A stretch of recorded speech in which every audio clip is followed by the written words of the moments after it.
19 through 24.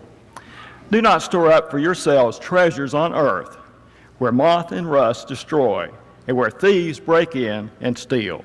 But store up for yourselves treasures in heaven, where neither moth nor rust destroys, and where thieves do not break in or steal. For where your treasure is, there your heart will be also. The eye is the lamp of the body. So then if your eye is clear, your whole body will be full of light. But if your eye is bad, your whole body will be full of darkness. If then the light that is in you is darkness, how great is the darkness? No one can serve two masters, for either he will hate the one and love the other, or he will be devoted to one and despise the other. You cannot serve God and wealth.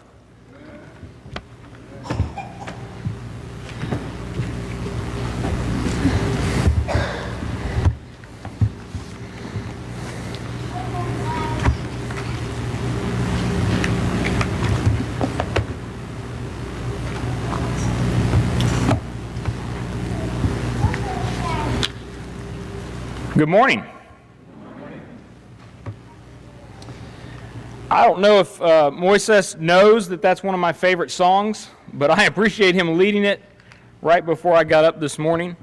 I needed that. I had to sit there for just a minute and listen to everyone else and to the beautiful words that were being sung. Thank you for being here this morning. There are so many other places that you could be this morning, so many other things you could be doing. But I'm glad that you're here. I'm glad that you chose to get up and to drive here this morning and to get dressed and look good. You're looking good.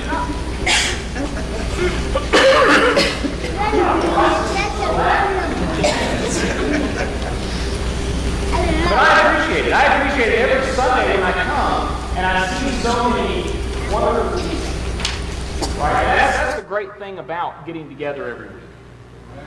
Is to be able to see each other, to be able to talk to each other, to be able to share conversations and relationships with one another.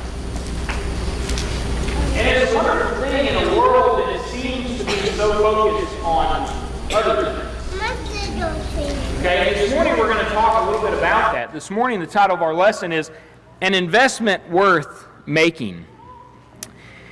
And hopefully you picked up a bulletin, and also this morning our outline was on a separate sheet, so hopefully you saw that, and hopefully you were able to pick up one of those.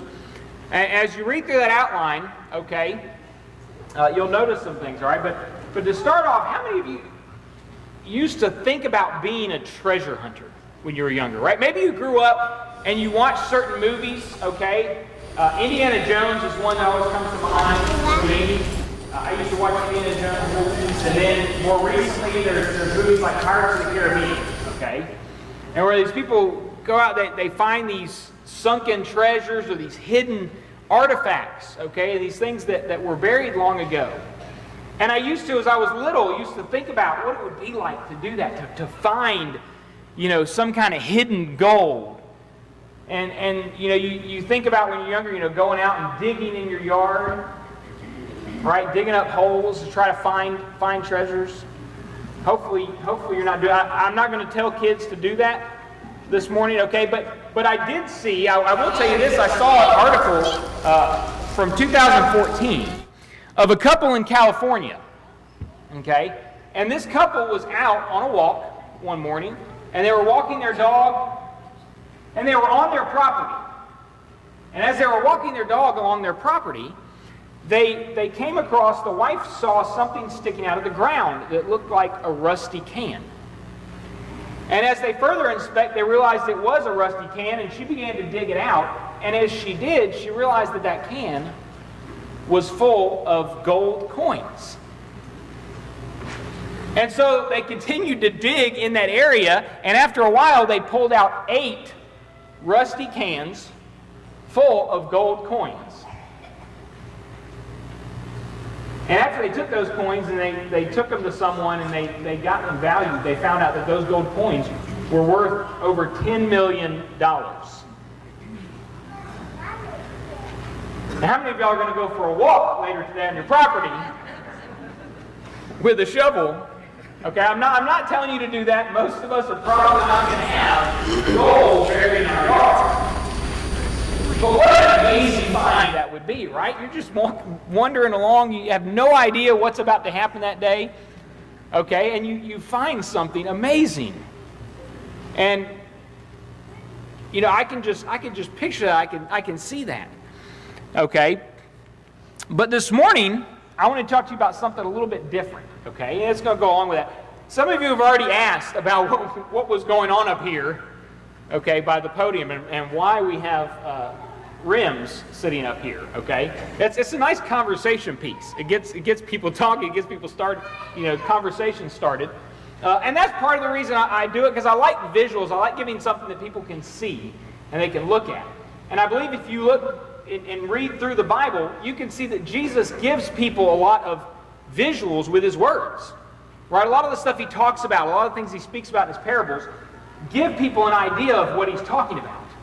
And it was things that they could relate to at the time. For instance, when Jesus gives his Sermon on the Mount, right? He's by the Sea of Galilee, and at the end of the sermon, he talks about the two different men, the wise and the foolish. And the wise man built his house on the rock, and the foolish built his house on the sand. And some speculate that where he was probably at, in different areas along the sea, there were these areas where there was packed sand. And so there were probably people who would have been standing there on that sand, thinking and visualizing what Jesus was talking about. And so I like to have some visuals. I like to give people something to look at. And you'll notice that one of these is fairly new. It looks pretty good. There's not really too many imperfections in it. The other one, on the other hand, is rusted. Right? It has rust spots. Starting to see quite a bit of wear. This one's been on there for a little while. And I didn't think about it when I first put this up here. When I was sitting out over here, I was thinking, okay, all people on this side are only seeing rust and mold. You're going to have to visualize this morning. You're sitting on the two sides with another one. It looks like here and here. Good. Okay? So, all right, there's a pretty good difference between the two. And someone was asking me about, you know, are you selling these this morning? Well, no, I'm not selling these. This one, I'll give away at the end if someone wants it. Okay, I don't have much use for that one. But as you read those verses, right, that Lloyd read for us a minute ago, right, look at this verse in Matthew 6, verse 19 through 20. Do not store up for yourselves treasures on earth, where moth and rust destroy, but store up for yourselves treasures in heaven, where moth and rust do not destroy, and where thieves do not break in and steal. All right, the things that we tend to focus, that the world tends to focus on, right, is a lot about the stuff that we accumulate. All right, but most of you have probably learned over time, the things that we have don't last forever. Man. Okay, they start out looking like this. They start out looking nice and clean and sharp without any imperfections. But over time, right, and after sitting in the elements and the different things that are in the air, they begin to look more like it. Alright, I thought about bringing some other stuff. Sometimes it's nice for us to bring our wood behind our house. A couple weeks ago. It's like one of those you find around the barrel. I thought about bringing that and putting it up here. All kinds of treasures in our wood that people left in this house. There's a nice little trailer, rusted, fitting one like that. Things don't last. Right? Things break down. Right? Even people. Over time, we begin, maybe we don't rust, but maybe we feel like our joints are rusting, or we feel like certain things are starting to go out. Because even our bodies don't last forever. At least not here. How many of y'all want to buy a car? By the way, as this came up, right, what were you thinking when you saw this car, right? And at one point, this car was probably a really sharp automobile. It was probably really nice, had a really nice paint job. Okay, probably had all of its body. Okay, it's missing some of that now because of the rust and decay. And if I asked you, how many of y'all, if I put this car out there and said, hey, I'm selling this car, and I put it out there on the Facebook Marketplace, probably not a minute. Okay? But this is what happens eventually to the things in this world.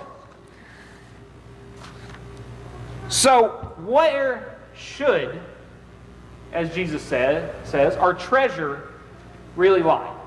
Well, there's a few things this morning I want to tell you that we should invest in life, and things where we should put our focus, where we should put our attention, where we should even put our money. Because the truth is, all of us are going to have that. All of us have, if we have a job and we have to live, that's something that we will have to have. But where should the focus of those things be? Well, the first I'm going to tell you is that it shouldn't be on just the tangible things of this life, but on the intangible. The things that we can't touch and feel. All right? Colossians 3, verse 12 through 14. Paul says, therefore, as God's chosen people, holy and dearly loved, clothe yourselves with compassion, kindness, humility, gentleness, and patience. Bear with each other and forgive one another. If any of you has agreements against someone, forgive as the Lord forgave you. And over all of these virtues, put on love, which binds them all together in perfect unity. All right, as you go through the Bible, as you look at the words of Jesus or the words of Paul, you'll notice they don't spend time talking about, why this, have that, or use your money. But it's more about our characters and our qualities than it is the focus. Right? If you look at Paul's words in Galatians when he's talking about the fruit of the Spirit, right? And the things that if you are led by the Spirit, if your life is governed by the Spirit, those things that will be a part of it, that will be in you. Right? It's a lot of the same things that he mentions here in Colossians. But it doesn't have anything to do with the tangible things that we touch and grab, more about who we are. And he also talks about how we relate to other people. All right, I want to go back to the words of Jesus that are found in Matthew. Okay, we're going to go back to the Sermon on the Mount. And I think if you look at what he says in those verses of Matthew 6, okay, if you look at the surrounding things within the Sermon on the Mount, right, when Jesus tells you in those verses about, don't store up for yourself treasures here on earth, store up treasures in heaven, he also gives you ways in which you can do that. He doesn't just say that and not give you something that you can do in order to follow his words. So if you back up a little bit, okay, let's back up in Matthew chapter 5.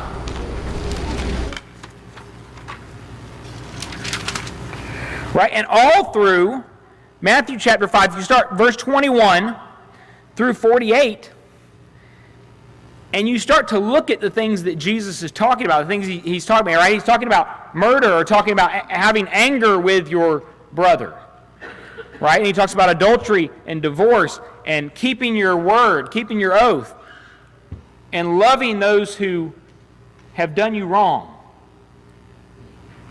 And you start to see, what do all those things have in common? They all deal with how we treat one another. With how it deals with our relationships with whether it's our brother or our spouse or even with our enemy.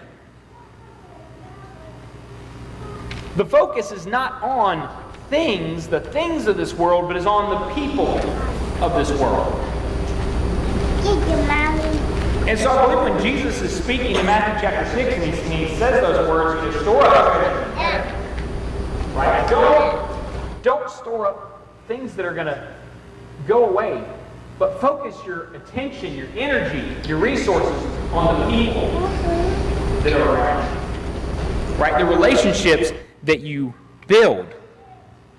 Right? In Matthew chapter 5, verse 23, he says, "Therefore, if you are offering a gift at the altar, and there remember that your brother has something against you, leave your gift there in front of the altar. First go and be reconciled to your brother, then come and offer your gift." Right? It's relationships that is the focus. Jesus even says that even with our physical wealth, that we can use those things for others, right? To help others. Matthew chapter 6 starts out talking about giving to those who have need. All right, and then if you look in Luke chapter 16,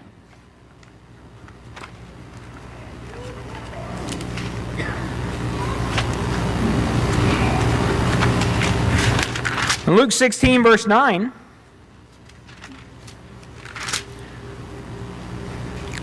right, Jesus, this is a parable. He's talking about the shrewd manager. And he says in verse 9, he says, "I tell you, use worldly wealth to gain friends for yourselves, so that when it is gone, you will be welcomed into eternal dwellings."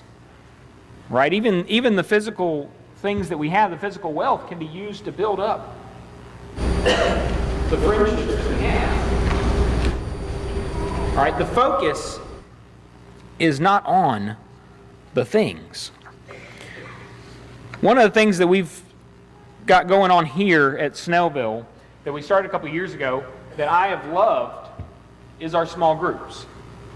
And we're getting ready to end our second year of small groups. And we're going to start signing up for next year. We're going to start getting this ready in December. But one of the things I love about it is getting to know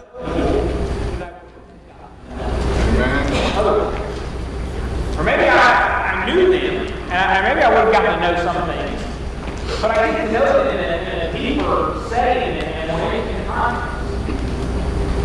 And I get to know more about their lives and about their lives, about things that they love, things that matter to them. Right? It's an investment in a relationship that makes it in our lives. Right? And if you haven't gone to one of those, if you haven't seen what those are like, what those are about, I would just sign up for those this year. Okay, go and visit. Go and see one.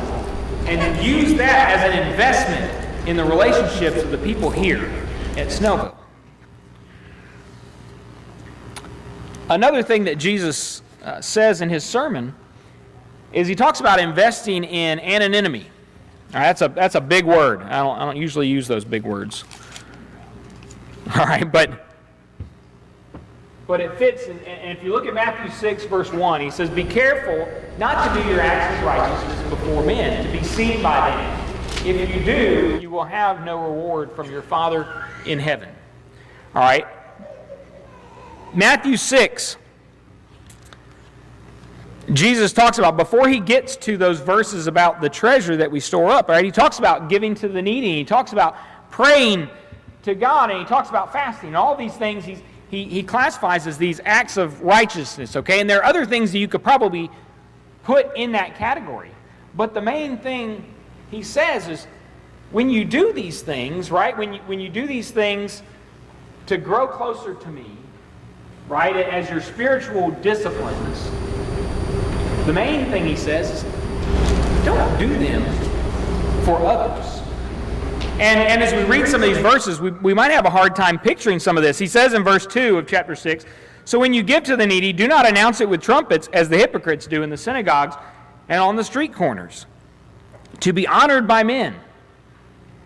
And we read that, and we'd probably have a hard time picturing someone actually standing on the street with a trumpet, right, getting ready to announce that they're doing a good deed. Okay, you don't see that too often. All right, so we might have a hard time with that. Okay, that might have been something that they could have visualized a little bit easier. But what if the verse read something like this? So when you give to the needy, do not record it on video, as the hypocrites do, and post it on Facebook or Twitter to be liked by men. That one hits a little more home, okay? That one you can picture, you can say, oh, that's what he's talking about. And some of you laugh because you probably scrolled through social media and you scrolled through Facebook, you've seen those videos. And you see the videos of someone, and I'm not saying that someone helping someone else is a bad thing. And some of them, maybe they are doing it just so they can show someone else, hey, this is what we should be doing. Right? And there's nothing wrong with that. But sometimes you watch the videos, you see these random acts that we call and you think, oh, it's so fortunate that they have to have a video right at that moment.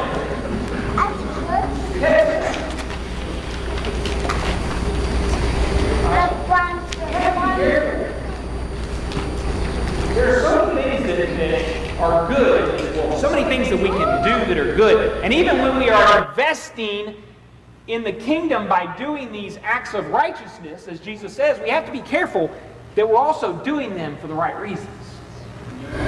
Because when you look at the sermon that Jesus gives, it's all about the inside. It's all about the heart. Right? And that's why over and over again as he talks about these things, he says, you've heard it said this, but I tell you, and he's not really changing anything about what they knew, it's about how they understand it. And he's really telling them, hey, this is the intent, this was the purpose behind what you know. It was because it was not supposed to be about just following something or following some list, but it was supposed to be about changing what's in here.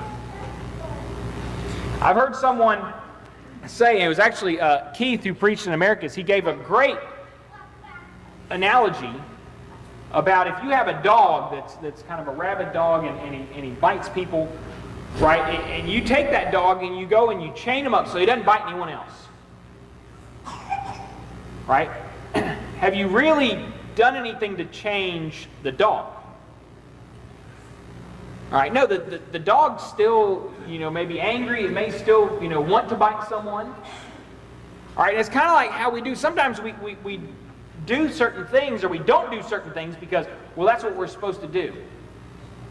But we really haven't changed anything in here. Right?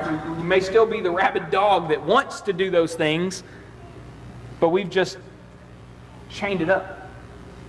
And so he said it's really about changing the behavior of the dog or changing the behavior of the person. But I would add something to that. I would add that you still need to chain up the dog as you're training it to be a good dog. So there are times when, we should still do good things until we have changed the heart. All right, so I'm not going to tell people, all right, don't do a good deed or don't do your acts of righteousness unless you're feeling it. And sometimes we need to do those things because it helps to change the things inside. All right, but he says invest in anonymity. All right, it feels good to be honored and praised by people though. Right? And that's a struggle sometimes for people because we like to get the recognition sometimes, but the truth is no one knows how to give better than God does. Right? And over again in those verses in Matthew chapter 6, right, he says, I tell you, they have received their reward in full. He says, but when you give to the needy, do not let your left hand know what your right hand is doing, so that your giving may be in secret. Then your Father, who sees what is done in secret, will reward you. Right? God gives a reward unlike any other. And that leads me to the third thing that we need to invest in. And really the first two are also an investment in this, but it's that we need to invest in a 633K. And I know that y'all are thinking, I have no idea what that is. Right? If I had said 401K, you would know. And a lot of us probably, if you work in a business, you work for a company, your employer probably has a 401k program, right? And we know that as a retirement program. And they offer that so employees can put money into it. And a lot of times the companies will match, or they'll put part of that same money into that. They'll put their own donation into that. Okay, so you can have that, so you can retire. All right, but what I mean by a 633K, all right, is found in Matthew 6, verse 33, where he says, "But seek first his kingdom," all right, and that's where the K comes in, "and his righteousness, and all these things will be given to you as well." Right? Jesus says, if you will put your efforts, if you put your money, and you put the things that you have in this life and your time into my kingdom, you will get a return on that far greater than anything else. Right? And all those other things that we worry about will be taken care of as well. Now, as kids, right, we grow up, and even as kids, we kind of learn the value of money. We learn that, okay, that's something that we need to have. Okay, even when I talk about treasure hunters, right, even as kids, you learn to be a treasure hunter. Because how many of you have ever had one of those boxes of cereals with a little toy in the bottom? Right, and you get that box, and you got the toy in the bottom, and you want to get to the toy, and so you dump all the cereal out in a bunch of bowls. I never did that. I don't think. All right, but you want to get to that toy that lasts about 30 minutes before it breaks, because there's a reason they gave it to you for free. But we want to get that thing, and so some of our boys, our older boys, has started asking about, can I have an allowance? If I do this or if I do that, can I get a certain allowance every week? You eat, you got clothes, you got a roof, right? You don't need money right now. All right, so we try to teach it right, and it's good that they want to do things right, but I don't want them to just learn the value of the material things. I want them more so to learn the value in the spiritual things. And that their focus shouldn't be on the money or on getting the new toys or on getting, but it should lie somewhere else. It should lie on his kingdom. Right? And this picture that I put of the rainbow, and the reason I have that, right, is you always hear there's a pot of gold at the end of the rainbow. All right, that's not true. In case you were wondering, there's not a pot of gold. Okay? I don't know who started that. But some people get so focused on the pot of gold at the end of the rainbow that they forget to appreciate the rainbow. And they forget to appreciate that the real treasure lies in the rainbow, which is a symbol of God's promise. And God makes a lot of promises. And there's no promise that He's made to us that He will not keep. Right? And so if He says that if we seek His kingdom first, that all of these other things will be taken care of, that's what He means. In Matthew chapter 25, 14 through 30, and I'm not going to read through the whole thing, but a lot of us know that as the parable of the talents. And I've heard a lot of people say different things. Some people have preached on that and say, well, it's about our physical talents, right? Because in the word talent, right, you think about, what you can do, right? The things you've been blessed with. And there is some truth in that, There is some truth in that. All right, but then other people will say, well, a talent was actually a sum of money. Okay, and it was. It was an actual sum of money. And so some actually think that parable is more about just how we use the money that God has given to us. Right? The things, how we use our wealth.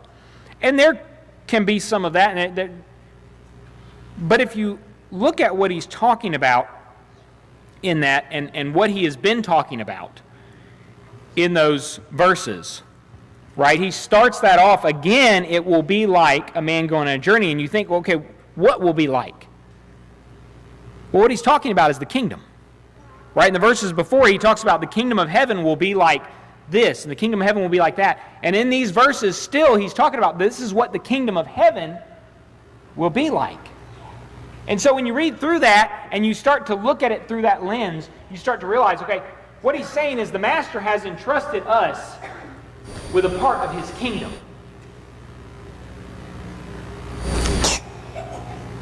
And he's all given us a part of it, and he wants all of us to invest in it and to grow it. Right? To grow the kingdom of God. So when he comes back as the Master is, and he gives us account, and he asks, okay, what did you do with what he's given? Amen. What will our uses be? Did we use the things that we have to grow his kingdom? To bring other people into his kingdom and closer to him. Right? And maybe that includes our talents. Maybe that includes our money. Maybe that includes everything that we have that we can use to make sure other people know the message of Jesus. Because it's an amazing message. God does not ask us to invest in his kingdom without first investing in us. Romans 8:32 says, "He who did not spare his own son, but gave him up for us all, how will he not also, along with him, graciously give us all things?" Right? God didn't even spare his son for us. That's an investment that I have a hard time understanding and would have a really hard time doing. But God did it for us. God's retirement plan yields a return that will last an eternity, and it was paid for entirely by his Son. All right, here's that car again. All right, 1 Peter 2, verse 9 says, "But you are a chosen people, a royal priesthood, a holy nation, God's special possession, that you may declare the praises of him who called you out of darkness into his wonderful light." Right? God's special possession. This came up in class actually last week. And someone talked about how they loved how that it's worded like that. His special possession. And when you read it that way, doesn't it make you feel good that you are special to God? This car earlier, I don't think I had any takers on it. Okay? And no one seemed to want to buy it. Just like no one's probably going to want to take that risk. All right, this car, though, I found this car online. This was found in a barn with a bunch of other cars, old cars. This was a 1940, I'm going to get this right, 1949 Talbot Lago T26 Grand Sport. SW, I can't even pronounce the rest of it. It was a French sports car that's among one of the most rare cars in the world. It was found in 2014, and it sold at an auction for $1.9 million.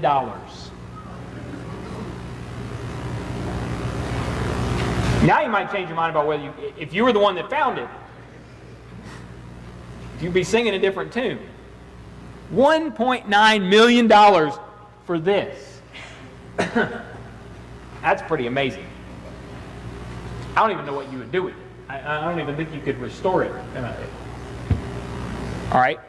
But someone thought there was value, and it was one of 4 made, and only one has been seen since. Okay? Now I say that to tell you, this is how God views us. Right? We may look at ourselves, we may think about the things that we've done in life, and we may think about mistakes that we've made or the sin that we have, and we may think no one would want to buy. Why would anyone want to give up so much for me? Right? Because a lot of times, there are times that we view ourselves like this rusted car. But God says, you are one of a kind. There's no one else in this world like you. And God finds value in you. Value enough that He gave His Son for you.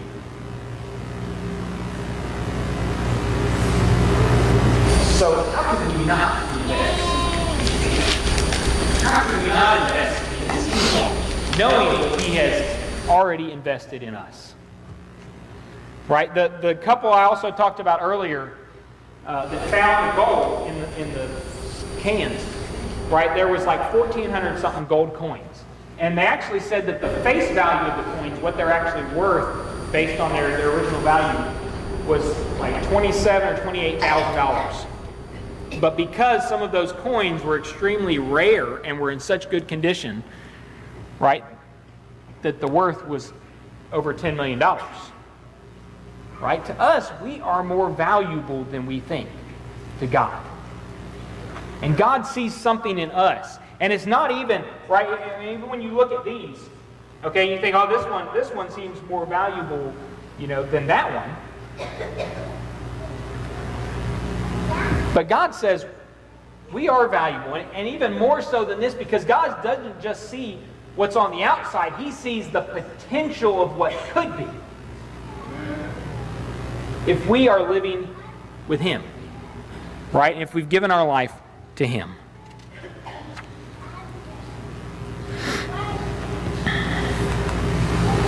First Peter 1, verse 18. For you know that it was not with perishable things, such as silver or gold, that you were redeemed from the empty way of life, handed down to you from your forefathers, but with the precious blood of Christ, a lamb without blemish or defect.